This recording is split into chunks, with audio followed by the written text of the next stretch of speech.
तो चलिए स्टूडेंट्स, अब हम स्टार्ट करते हैं हमारा अगला टॉपिक जो है relation between electric field and electric potential. तो देखिए इसको स्टार्ट करते हैं। तो हमने ये पढ़ा है कि पोटेंशियल डिफरेंस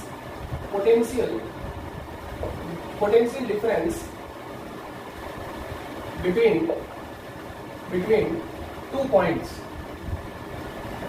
तो वो क्या था हमारे पास में, VA minus VB is equal to minus integration of limit V to A E dot dr। ये हमने पढ़ा है। अरे बात समझ, ये हमने पढ़ा है। अब मैं अगर ये वही अभी जो मैंने पहले इससे पहले थोड़ी जो तो कंडीशन ली थी वही लेता हूँ कि when two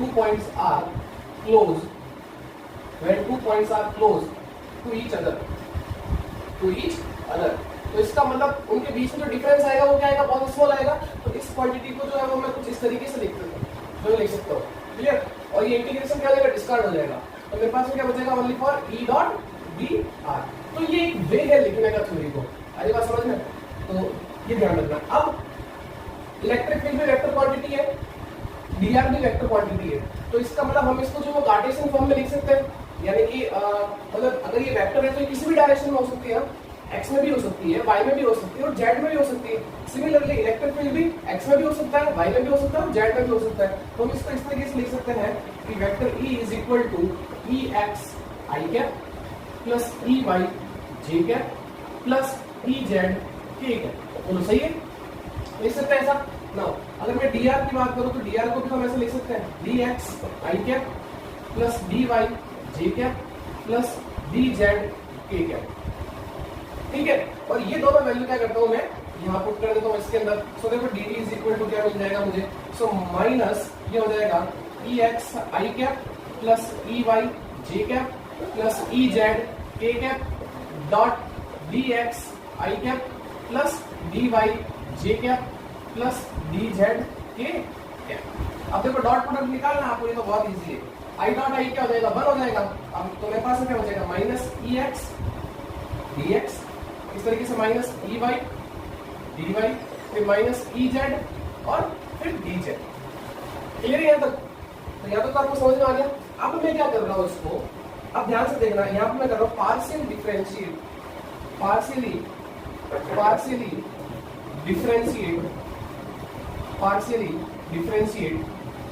with respect to x, partially differentiate with respect to x। तो देखो इसका मीनिंग क्या हुआ, अरे बात समझ में। इसका मीनिंग यह है कि जब इसको डिफरेंशिएट करोगे तो ओनली किसके रिस्पेक्ट में करोगे, x। मतलब जहां x आ रहा है सिर्फ आपको उसी को डिफरेंशिएट करना है, बाकी सबको क्या मानना है, कांस्टेंट मानना है। तो यहाँ पे देखो x के अलावा और क्या है, y और z, तो वो क्या होंगे यहाँ पे, कांस्टेंट होंगे। अगली बात समझ में, अगर ये कांस्टेंट है तो इनके जो डिफरेंस आएगा, यानी कि dy की बात करूं ये भी 0 होगा और dz की बात करूं तो ये भी तो 0 होगा। देखो डिफरेंस dy क्या है, डिफरेंस तो है, और y क्या है, कांस्टेंट है हर जगह। ये मतलब पार्शियली डिफरेंस जब हम करते हैं तो ये चीज ध्यान रखना, भाई वालों को ये चीज नहीं लग रही होगी। अरे बात समझ में। सो जब हम पार्शियली डिफरेंशिएट करते हैं तब बाकी बचे हुए जितने भी मेरे पास में कंपोनेंट है वो सारे क्या हो जाते हैं, कांस्टेंट हो जाता है। तो इसका मतलब क्या, y और z क्या हो जाएंगे, कांस्टेंट हो जाएंगे। तो उसका मतलब dy भी 0 आएगा और dz भी 0 आएगा। क्लियर, आगे बढ़ते हैं। तो देखो जब मैं इसको डिफरेंशिएट करूंगा तो पार्शियली डिफरेंशिएट को जिस तरीके से लिखता है, del v by del x। इसको क्या पढ़ता है अपन, del पढ़ता है, ठीक है ना, del v by del x। सो यहां से मेरे पास में dx का डिफरेंशिएट करेंगे तो मेरे पास में क्या बचेगा, ओनली फॉर ex तो बचेगा। तो dx को डिफरेंशिएट कर रहे हैं हम तो क्या बचेगा मेरे पास में, ओनली ex, ये मेरे पास। क्लियर, और ये तो क्या हो गया, 0 0 हो गया। आगे बात समझ में। अब इसी तरीके से अब अगेन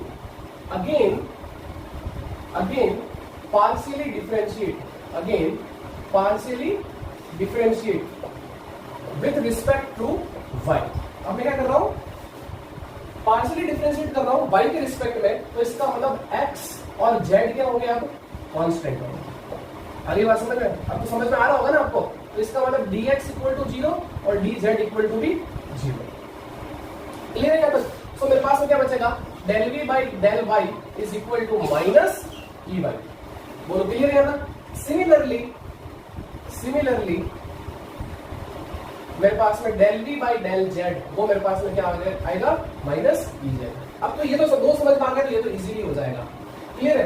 तो अब मैं बात करूं, अगर टोटल इलेक्ट्रिक फील्ड जो मेरे पास में ये था, अरे बात समझ में, यहाँ अगर मैं ई एक्स ई वाई और ई जेड की वैल्यू रख लेता हूँ यहाँ पे, तो ये देखो क्या हो जाएगा मेरे पास में, E is equal to E X, तो इसको यहाँ मतलब ये माइनस हो जाएगा ना, कुल मिला के इस तरफ दे दो इसको, तो ये हो जाएगा मेरे पास में minus del V by del X I cap minus del V by del Y J cap minus del V by del Z V cap. Clear? अब देखो ये माइनस है ना सभी में, तो माइनस कॉमन ले लूं बाहर, तो जैसे ही मैं माइनस कॉमन लूंगा तो अंदर मेरे पास में क्या बच गया प्लस, और यहाँ पे भी क्या हो गया प्लस। क्लियर? अब देखो सभी से जो है वो मैं, चलो यहां से अगर मैं ये कॉमन लेता हूँ, बी कॉमन ले लेता हूँ सभी से, तो देखो क्या बच जाएगा यहाँ पे, del by del X I cap plus del by del Y J cap plus del by del Z K cap, और ये मेरे पास में पीछे क्या आ जाएगा जी। क्लियर? तो मेनली तो हमारे पास में इसी को यूज करेंगे, अगली बात समझ रहे हैं, ये इसको लेते हुए चलेंगे। ठीक है? और इसको हम बोलते हैं, एक नई टर्म नाम देते हैं जिसका नाम है ग्रेड, या हम इसको ऐसा लिखते हैं, जहां पे ये इसको बोला जाता है नेबुला, इसको हम क्या बोलते हैं नेबुला। ये एक ऑपरेटर है, इसको हम बोलते हैं डेल ऑपरेटर। ठीक है ना? ये आपके लिए नई चीज है, तो ये यही है। अगली बात समझ में क्लियर है? या कभी कभी इसको जो ग्रेड भी बोलते हैं। ठीक है ना? तो ये है मेरे पास में इलेक्ट्रिक फील्ड और इलेक्ट्रिक पोटेंशियल के बीच में रिलेशन। ये तो पढ़ रहे हैं हम, electric field and electric potential के बीच में रिलेशन। अब देखो हम इससे एक एग्जांपल करते हैं तो आपको और अच्छे से समझ में आएगा। ठीक है? तो देखो एक एग्जांपल लिया मैंने, आपको V दे रखा है, अगली बात समझ में, आपको V दे रखा है, ये मतलब पोटेंशियल दे रखा है आपको कुछ इस तरीके से एक्स वाई और जेड में। ठीक है? आपको जरूरी नहीं है कि तीनों में दे, आपको जो एक्स और वाई में देगा, अगर मान लो आपके पास में जो इलेक्ट्रिक फील्ड है वो ओनली एक्स और वाई में जा रही है, तो आप क्या करोगे, इसको हटा लो। अरे बस तीनों में जा रही है तो तीनों को लिख लो, क्या फर्क पड़ता है। अरे बस समझ में, अगर आपके पास में ओनली एक्स और वाई के ही वेरिएबल है तो आप इसको थोड़ी लिखोगे, तीनों है तो तीनों लिख लो। क्लियर? सो देखो मेरे पास ये V दे रखा है, आपको बोला कि determine the magnitude of electric field at 1 1 1। इसका मतलब ये आपको वैल्यू किसकी दी है, x की वैल्यू है, ये y की वैल्यू, ये z की वैल्यू है। अरे बात समझ में? सो अब मुझे क्या निकालना, इलेक्ट्रिक फील्ड। तो इलेक्ट्रिक फील्ड हम जानते हैं ये होता है इलेक्ट्रिक फील्ड क्या, minus del v by del X I cap plus del v by del Y J cap plus del v by del Z K cap. Clear? तो मुझे क्या क्या निकालना पड़ेगा, तो del V by del X निकालना पड़ेगा। तो ये लो मैं निकाल रहा हूँ यहाँ पे del V by del X. तो देखो इसको कैसे सॉल्व करते हैं, ध्यान से देखना। पहले डेल बाई डेल एक्स लिख लिया, v की वैल्यू ये रही, ये लिख लो 6x minus 8xy minus 8y plus 6y Z. आगे बात समझ में? अब देखो अपन को इस पर क्या करना है, डिफरेंशिएट करना है, वो भी कौन सा, पार्शियली डिफरेंशिएट। तो इसका मतलब अगर जब आप डेल बाई डेल एक्स कर रहे हो ना, तो आपको सिर्फ और सिर्फ डिफरेंशिएट एक्स वाली टर्म को ही करना है, बाकी सभी को आपको कांस्टेंट मानना है। क्लियर? तो जब मैं इसको डिफरेंशिएट करूंगा तो 6 तो क्या कांस्टेंट, तो ये तो बाहर आ जाएगा, है ना, और x का क्या हो जाएगा, x का डिफरेंशिएट क्या होता है 1 होता है। इस तरीके से देखो यहाँ से 8 और y कांस्टेंट है तो ये बाहर आ जाएंगे, और x का क्या होता है 1। अब तो पूरा ही कांस्टेंट है, ये तो क्या हो जाएगा 0। आगे बात समझ में?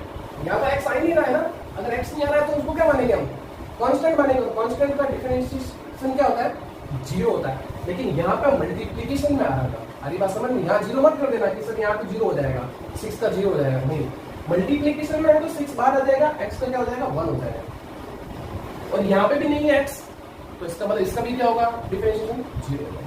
तो इसका मतलब del v by del X मेरे पास में क्या आ गया 6 माइनस 8। क्लियर? इसी तरीके से हम निकालेंगे del v by del y। तो del by del X 6x minus 8xy minus 8y plus 6yz। अब करो किसके रिस्पेक्ट में, y के रिस्पेक्ट में करेंगे, और x और z क्या होंगे मेरे लिए कांस्टेंट होंगे, और भी कोई टर्म होगी वो भी क्या होगी कांस्टेंट होगी। तो देखो यहाँ पे y आ ही नहीं रहा है, ये तो 0 हो जाएगा, यहाँ y आ रहा है, ये मल्टीप्लिकेशन में है, तो इसका मतलब मेरे पास में क्या बचेगा 8x, y का क्या हो जाएगा 1। अगर मान लो यहाँ पे y स्क्वायर होता तो क्या करते हैं, पावर आगे आ जाती है और पावर में हम क्या करते हैं, एक माइनस कर देते हैं। क्या आपने 11th में तो बहुत अच्छे से पढ़ा है नॉर्मली कि x की पावर n का डिफरेंशिएशन कैसे करते हैं, x की पावर n का हम जो है वो इंटीग्रेशन कैसे करते हैं। तो ये चीज आपको बेसिक आनी चाहिए, ठीक है। अब यहाँ बात करें तो यहाँ देखो ओनली जो है वो 8 और y है, तो इसका मतलब 8 कांस्टेंट है तो 8 बाहर आ जाएगा, क्लियर, और y का 1 हो जाएगा। और इस तरीके से प्लस यहाँ पे देखो y का 1 हो जाएगा और 6z बचेगा। तो इस तरीके से जो है वो हम डिफरेंशिएट करेंगे, क्लियर। ये 6z है, 6z, ठीक। अब हम निकालते हैं del v by del z। Del v by del z के लिए देखो वही 6x minus 8x y minus 8y plus 6yz। तो अब देखो यहाँ z नहीं आ रहा है 0, यहाँ पे भी नहीं आ रहा है 0 बिकॉज कोई कांस्टेंट, यहाँ पे भी नहीं आ रहा है 0 क्योंकि हम किसके रिस्पेक्ट में कर रहे हैं, z के रिस्पेक्ट में। यहाँ z आ रहा है तो z का तो 1 हो जाएगा और 6y बचेगा मेरे पास में, क्लियर। ये सारी वैल्यूज यहाँ रख दो इसके अंदर।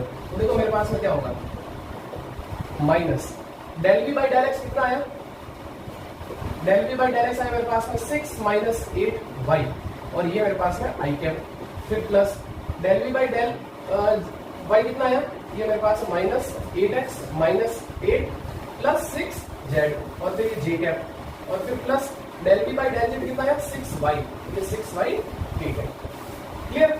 अब आपको क्या दिया है यहाँ पे क्वेश्चन के अंदर, एट 1 1 1 आपको x y z की वैल्यू दी है ना, यहाँ पे देखो यहाँ लिख लेता हूँ मैं एट 1 1 1। तो x y और z की जगह हम सभी की जगह रखेंगे 1 रखेंगे। तो देखो मेरे पास में क्या आएगा, e इज इक्वल टू यहाँ से यहाँ 1 रखूंगा तो 6 माइनस 8 तो मेरे पास बचेगा कितना, माइनस का 2i कैप, ये तो बचेगा। यहाँ 1 रख दिया 6 माइनस 8 माइनस 2i कैप, यहाँ पे 1 यहाँ पे भी 1। तो देखो माइनस 8 और माइनस 8 कितना हो जाएंगे 16, माइनस का 16 और उसमें से 6 चले जाएंगे, बीच में मेरे पास में 10j cap minus 10j cap, clear. और यहाँ से मेरे पास में 1 रखूंगा, यहाँ क्या बचेगा मेरे पास में 6a, क्लियर। अब मुझे क्या निकालना है, इसका मैग्नीट्यूड निकालना है। तो मैग्नीट्यूड निकालने के लिए तो मैं यही तो करूंगा, स्क्वायर रूट, ये तो माइनस 2 का होल स्क्वायर, या इसको ऐसा करो पहले, इसको ऐसा करो, ये माइनस जो दिक्कत कर रहा है ना इसको भी हम क्या करते हैं अंदर शिफ्ट कर देते हैं। सो e इज इक्वल टू हो जाएगा मेरे पास में 2i cap plus 10j cap और फिर माइनस 6t कैप, ठीक है। अब मैं इसका मैग्नीट्यूड निकाल लेता हूँ।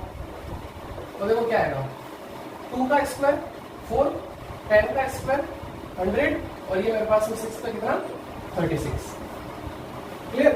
और ये मेरे पास में vector E is equal to 100 और कितना लगेगा 140 वोल्ट पर मीटर। ये आया मेरे पास में मैग्नीट्यूड इलेक्ट्रिक। इस तरीके से जो है वो हम क्वेश्चंस को सॉल्व करते हैं। अगली बात समझ में, तो ये रिलेशन आप अच्छे से नोट कर लेना, फिर हम जो है वो इसके बाद में आगे बढ़ेंगे, ठीक। तो फटाफट इसका स्क्रीनशॉट लीजिए। सो स्टूडेंट्स हम अब एक और एग्जांपल करते हैं relation between electric field and electric potential से रिलेटेड। तो देखिए एग्जांपल कुछ इस तरीके से है कि आपको इलेक्ट्रिक पोटेंशियल दे रखा है, electric potential in an electric field is given as V equal to 343 upon R volt, then displacement vector आपको दे रखा है ये R। तो आपको क्या करना है, इलेक्ट्रिक फील्ड को जो है वो कैलकुलेट करना है, यानी कुल मिला के मुझे जो है वो वेक्टर E को जो है वो कैलकुलेट करना है, क्लियर। अभी हमने जो एक रिलेशन पढ़ा था कि dV is equal to minus EVR। अगर मुझे इलेक्ट्रिक फील्ड निकाला, इसको नीचे लेके आ जाता हूँ तो मेरे पास में E इज इक्वल टू आ जाएगा माइनस का dV बाई dr। अरे बात समझ में, यानी ये क्या बताता है कि आपका जो पोटेंशियल है वो क्या हो रहा है, डिक्रीज हो रहा है in the direction of electric field. अरे बात समझ में, इससे आपको क्या पता चलता है, इसको हम पोटेंशियल ड्रॉप भी बोलते हैं, ड्रॉप मतलब कम होना, ठीक है। तो अब मुझे क्या करना, वेक्टर ही निकालना है, बिकॉज क्योंकि ये आपको किसी तरह का वेक्टर में दे रखा है। तो अगर मैं यहाँ पे वेक्टर लगूंगा तो आपको पता है कि वेक्टर के पास में क्या होता है, तो उसका मैग्नीट्यूड होता है और उसकी डायरेक्शन होती है। तो डायरेक्शन को हम किससे लिखेंगे, आर कैप से लिखेंगे, बिकॉज ये तो है डिस्प्लेसमेंट, ठीक है। तो आर कैप, अब आपको पता है कि आर कैप को भी हम कैसे लिखते हैं, माइनस dV बाई dr, इसको हम लिखते हैं vector r upon magnitude r, clear. तो इसको मैं जो है इक्वेशन नंबर 1 दे देता हूँ। अब मैं क्या निकालता हूँ, पहले dV बाई dr निकाल लेता हूँ। सो देखो dV by dr, dV by dr कैसे निकालेंगे, d बाई dr, v की वैल्यू आपको क्वेश्चन में दी है कितनी, 343 अपॉन r, क्लियर। तो अब देखो 343 का कांस्टेंट के बाहर आ जाएगा 343, तो ओनली फॉर डिफरेंशिएट किसको करेंगे हम, 1 अपॉन r, और 1 अपॉन r कैसे लिख सकते हो मैं, r की पावर -1, क्लियर। अब डिफरेंशिएट करेंगे तो पावर को आगे लेके आएंगे और पावर में क्या करेंगे हम एक माइनस कर देंगे, तो ये हो जाएगा मेरे पास -343 और ये हो जाएगा r की पावर -2। यानी अल्टीमेट हम इसको ऐसा लिख सकते हैं dv/dr is equal to -343 upon r square. तो ये dv/dr आ गया। क्लियर? ये क्या करता हूँ मैं यहाँ पर रख देता हूँ इसके अंदर, तो देखो क्या होगा, और ये हो जाएगा मेरे पास में E इज इक्वल टू, ये माइनस तो पहले से ही है, ये -343 अपॉन r स्क्वायर। क्लियर? और ये मेरे पास में वेक्टर r अपॉन r, या इसको अगर मैं जो है वो यहाँ पे मैग्नीट्यूड r लिखूं या r लिखूं एक ही बात है, बिकॉज क्या हो तो उसका मैग्नीट्यूड ही है ना। तो ये मेरे पास में देखो कितना हो जाएगा, r क्यूब हो जाएगा, या हम इसको ऐसा भी लिख सकते हैं, या मैं इसको ऐसा लिख लूं, इसको तो ये रहने दो, इसको मैं ऐसा लिख दूं मैग्नीट्यूड r का होल स्क्वायर, एक ही बात है। आगे बात समझ रहे हैं? तो थोड़ा तो उसका स्क्वायर ही और मैग्नीट्यूड है, तो मैग्नीट्यूड का फिर और भी स्क्वायर दोगे तो क्या फर्क पड़ेगा। आगे बात समझ, तो ये इसका मतलब भी सेम है। तो ये कुछ इस तरीके से हो जाएगा, माइनस माइनस से प्लस हो जाएगा, ये हो जाएगा 343 अपॉन मैग्नीट्यूड r का क्यूब और फिर ये वेक्टर r। अब देखो मैग्नीट्यूड कैसे निकालेंगे, ये तो आपने पढ़ा है 11 के अंदर बहुत ही अच्छे से। वेक्टर r दे रखा आपको 3 का स्क्वायर प्लस 2 का स्क्वायर प्लस -6 का स्क्वायर, तो ये मेरे पास में कितना हो गया देखो, 3 का 9, 2 का स्क्वायर 4 और फिर 36, यानी आ गया मेरे पास में 49 और 49 का स्क्वायर रूट कितना 7। क्लियर? तो ये मेरे पास मैग्नीट्यूड आ गया कितना 7, ये वैल्यू मैं यहाँ रख देता हूँ। तो मेरे पास में देखो vector E is equal to 343 divided by 7 का क्यूब और r वेक्टर आपको ये दे रखा है यहाँ पे 3i cap plus 2j cap minus 6k cap. तो देखो 7 का क्यूब कितना होता है, 343 तो होता है, तो ये कट जाएगा, आपके पास में फाइनल आंसर आ जाएगा 3i cap plus 2j cap minus 6k cap volt पर मीटर या न्यूटन पर कूलम, जो आप लिखना चाहो वो लिख सकते हो। तो ये था एग्जांपल। अब आप बोलोगे सर आपने वो फॉर्मूला क्यों नहीं लिखाया, कौन सा माइनस डेल अपॉन मतलब del v by del X, वो आपको तब लगाना है जब आपको v जो है, ये जो आपको v का फंक्शन है ये आपको x, y और z की फॉर्म में दे रखा हो, तब आपको जो है वो यूज करना है। कौन सा, E is equal to minus del v by del x जो i cap minus del v by del by j cap minus del v by del z e cap, तो वो आपको तब यूज करना है। और अगर आपको ऐसे डिस्प्लेसमेंट की फॉर्म में दे रखा हो तब आप जो ये फॉर्मूला लगाएंगे E is equal to minus dv by dr। Clear? First आज का टॉपिक हमारा electric potential due to charge spherical shell. अच्छा, इसके बारे में हम जो है वो एक बार पहले कुछ पढ़ चुके हैं, वो हम पढ़ चुके हैं electric field due to a charge spherical shell, और वो हमने पढ़ा था गॉस लॉ की 4th एप्लीकेशन के अंदर। अरे बस हमने पढ़ा था ना हमने electric field due to a charge spherical shell. तो यहाँ पे यह है हमारे पास electric potential due to charge spherical shell. तो इसलिए सबसे पहले देखो मैंने क्या किया कि consider a spherical shell of radius capital R. मैंने स्फेरिकल सेल जो है वो कंसीडर कर लिया। अब और फिर उसको क्या किया, किसी चार्ज क्यू से क्या किया, मैंने उसको चार्ज कर दिया। अब we have to calculate the electric potential at its surface and outside and inside the surface. वैसे भी हमने जो है वहां पे भी ऐसे किया था कि मैंने स्फेरिकल सेल दिया था, इलेक्ट्रिक पोटेंशियल सॉरी वहां पे जो है मैंने इलेक्ट्रिक फील्ड उसके outside the surface, inside the surface और एट द सरफेस, हमने जो तीनों केस किए थे, तो सेम यहाँ पे भी हमें जो है वो तीनों केस करने पड़ेंगे। तो चलते हैं हमारे फर्स्ट केस पे। So case 1, a point outside the spherical cell, या हम उसको बोल सकते हैं R ग्रेटर देन R। ये कंडीशन की थी ना वहां पे भी। तो देखो ये मेरे पास में है, ये है कोई एक चार्ज स्फेरिकल सेल, ये मैंने इसको चार्ज कर दिया Q चार्ज से, ये Q चार्ज से चार्ज कर दिया, ये इसका सेंटर, और यहाँ एक कोई P पॉइंट है, ये आउटसाइड, ये P पॉइंट यहाँ पे, और ये कितने डिस्टेंस पे है, ये यहाँ से R डिस्टेंस पे है, ये यहाँ से R डिस्टेंस पे। अब मुझे क्या करना है, इस P पॉइंट पे क्या करना है, इलेक्ट्रिक पोटेंशियल फाइंड करना है। क्या फाइंड करना है, electric potential, not electric potential difference. अरे बात समझ में? तो जब अगर मैं इलेक्ट्रिक पोटेंशियल की बात करूंगा तो मुझे चार्ज को कहां से लेके आना पड़ेगा, कौन सा charge, test charge. Test charge कहां से लेके आना पड़ेगा, मुझे इन्फिनिट से लेके आना पड़ेगा कहां तक, इस पॉइंट तक। अरे बात समझ में? मुझे कहां से लाना पड़ेगा, इन्फिनिट से लाना पड़ेगा। मान लो यहाँ मैंने कोई चार्ज, यहाँ कोई इन्फिनिट है ये, अरे बात समझ में, इन्फिनिट। यहाँ टेस्ट चार्ज रखा है Q0, अरे बात समझ में, यहाँ टेस्ट चार्ज रखा है। अब मुझे क्या करना है कि इस पॉइंट पे इलेक्ट्रिक फील्ड पता करना है, मुझे इसे कहां से लाना पड़ेगा, इनफाइनाइट से लेके आना पड़ेगा। तो देखो क्या होगा कुछ इस तरीके से। तो हमने एक रिलेशन पढ़ा है, अरे बात समझ में, कौन सा, electric potential due to electric field या फ्रॉम इलेक्ट्रिक फील्ड, ये वाला electric potential from electric field, ये हमने रिजल्ट पढ़ा है। क्या कि अगर मैं इसकी बात करूं, ये हो जाएगा मेरे पास में Vp minus V infinite is equal to limit integration of E dot D R, ये था। अब लिमिट कहां से आएगी, इसकी देखो यहां से डिस्टेंस कितनी, इनफाइनाइट, और यहां से डिस्टेंस कितनी, r, लिमिट हो जाएगी कहां से, इन्फिनिटी टू r, मतलब P पॉइंट, या P लिखो तो वही बात है, P कहां तक है, r तक है, आगे बात समझ में। सो इनफाइनाइट पर कितना होता है, 0 होता है, तो ये तो मेरे पास में हो जाएगा 0, यहाँ बचेगा क्या मेरे पास में Vp। अब बात करते हैं E की, तो यहाँ E हमने पहले ही कैलकुलेट कर चुके हैं गॉस लॉ के अंदर। क्या था, किसी भी स्फेरिकल सेल के आउटसाइड किसी P पॉइंट पे अगर हमें इलेक्ट्रिक फील्ड पता करना था, वो फॉर्मूला निकल के आया था मेरे पास में KQ बाई R स्क्वायर, आई बात समझ में। तो यहाँ पे मैं वही लिखूंगा KQ बाई, अच्छा पहले तो एक बार रुको, पहले तो हमें इनके बीच में एंगल भी पता होना चाहिए, ठीक है। तो देखो ये हो जाएगा मेरे पास में E D R cos 0। अब 0 कैसा है, ध्यान से देखना। अब इलेक्ट्रिक पोटेंशियल मतलब जो इलेक्ट्रिक फील्ड है उसकी डायरेक्शन इस तरफ है, अरे बात समझ में, और जो ये डिस्टेंस डिस्प्लेसमेंट वो भी तो इसी डायरेक्शन में ना।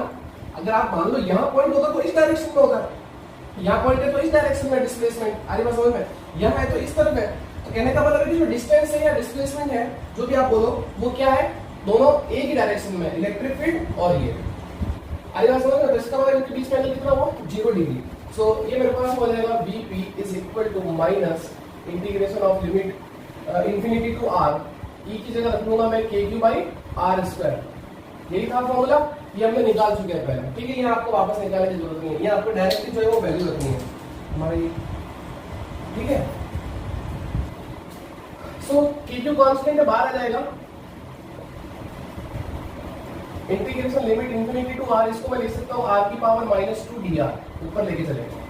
अब यहाँ पे फॉर्मूला लगाना है इंटीग्रेशन का, कौन सा, x की पावर n वाला, तो वो फॉर्मूला आपको पता होगा KQ, उसके लिए क्या करता है, पावर में एक ऐड कर देते हैं और डिवाइडेड बाई पावर प्लस 1, और ये मेरे पास में इंफिनिटी और ये r। सो माइनस 2 प्लस 1 क्या हो जाएगा, -1, और ये माइनस और ये माइनस मिलकर क्या हो जाएंगे, प्लस हो जाएंगे। सो Vp इज इक्वल टू, यहाँ से बचेगा मेरे पास में KQ, और देखो यहाँ क्या बच जाएगा मेरे पास में, r की पावर -1, उसको मैं नीचे लेके आ जाऊंगा, ये हो जाएगा 1/r, और लिमिट इंफिनिटी टू r। अब भाई upper limit minus lower limit, so Vp is equal to KQ, ये हो जाएगा 1/r माइनस 1/इंफिनिटी। सो 1/इंफिनिटी क्या होता है, 0। So Vp is equal to KQ by R। ये है मेरे पास में electric potential outside the spherical shell. ये याद रखना, आप सीधा ही जो है न्यूमेरिकल आता है, आपको चार्ज दे रखा होता है, डिस्टेंस दे रखी होती है स्फेरिकल सेल से, और बोलता है बताइए कि उस पॉइंट पे जो वो इलेक्ट्रिक पोटेंशियल कितना होगा, कैलकुलेट करो, तो आपको डायरेक्ट फॉर्मूला याद रखना, ठीक है। आगे बढ़े ना, हमारा केस नंबर 2। सो केस 2, तो केस 2 क्या होगा, a point at the surface of spherical shell. अब पॉइंट कहां गया है, यहां आ गया है, इस पॉइंट पे। तो इसका मतलब अगर मैं बात करूं, इसकी रेडियस r है, ठीक है, ये पॉइंट पे यहां आ गया, इसका मतलब ये भी r होगी, तो यहां अपन बोल सकते हैं कि r equal to r, clear. Point surface पे आ गया, इसका मतलब डिस्टेंस कितनी हो गई उस पॉइंट की, उस रेडियस के बराबर, ओके। अब वही वापस फॉर्मूला लगाएंगे अपन ये वाला, तो देखो क्या हो जाएगा, Vp minus V infinity integration limit infinity to capital R। देखो यहाँ क्या थी, स्मॉल r, अब क्या होगी, बिकॉज कैपिटल R होगी, और यही मेरे पास में E डॉट डी आर। तो इसको वापस सॉल्व करने की आपको जरूरत नहीं है, बिकॉज क्यों, क्योंकि देखो यहाँ स्मॉल r है, तो जब आप इसको पूरा सॉल्व करोगे क्या आएगा, कैपिटल R आ जाएगा। तो इसको आप डायरेक्टली लिख लो, Vp is equal to KQ by capital R। So ये याद रखना, ये किसके लिए है, ये आपके पास में इलेक्ट्रिक पोटेंशियल किसके लिए है, जब पॉइंट कहां हो, स्फेरिकल सेल के सरफेस पे हो। Clear? Now case third,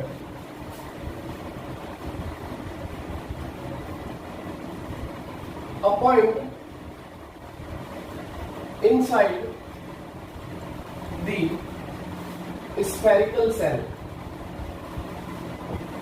spherical cell यानी हम इसको बोल सकते हैं R लेस देन R, ये वाली कंडीशन। तो इसके लिए मैं डायग्राम बना लेता हूं एक।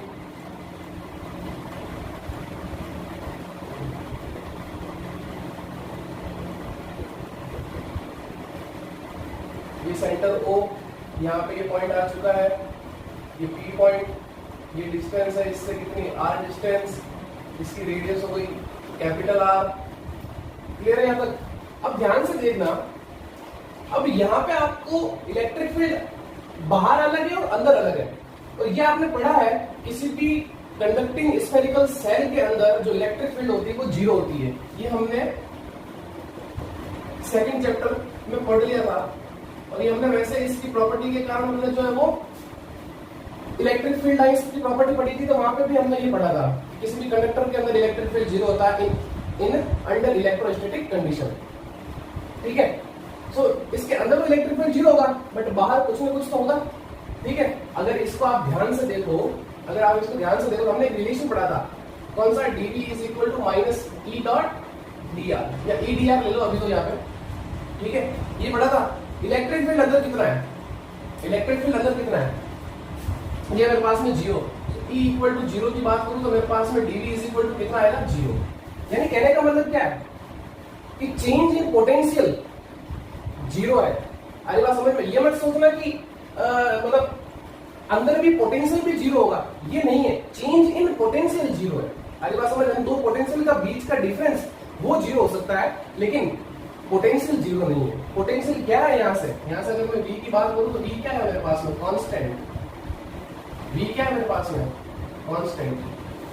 कहां? इनसाइड दी सरफेस, ये इनसाइड दी सरफेस है। अरे बात समझ में? बाहर के लिए तो हमने निकाल लिया, लेकिन अब उसके लिए मुझे क्या करना पड़ेगा? अगर मैं इन्फिनिटी से अगर कोई पॉइंट लेके आऊंगा तो मुझे पहले कहां लाना पड़ेगा? इस सरफेस से लाना पड़ेगा, फिर क्या लाना पड़ेगा? इस सरफेस से अंदर की ओर लेके आना पड़ेगा। तो उसको देखो मैं कैसे लिखूंगा।